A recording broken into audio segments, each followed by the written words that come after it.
So we have the toes elevated Romanian deadlift. This just puts a little bit more stress on the back of the legs because you're stretching the hamstring from the hip, but by elevating your toes, you're stretching it from the knee as well. So ideally you've got one of these boxes. They're not that expensive, 30 to 40 pounds.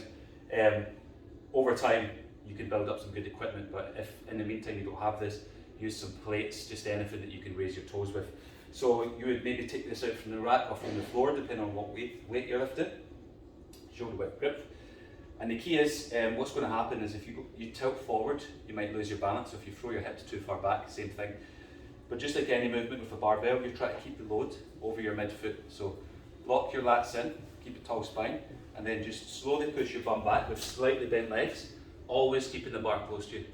So generally with this movement, especially if your toes elevated, the bar is going to want to creep forwards and that puts stress on the lower back. Keep your lats tight, keep it close to you.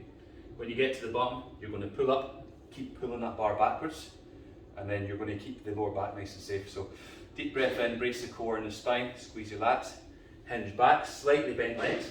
And as you get better, if instructed, I'm going to ask you to pull your kneecaps back, which loads the hamstrings and calf a little bit more. Again, the bar is going to creep forward, keep it tight, and then come up.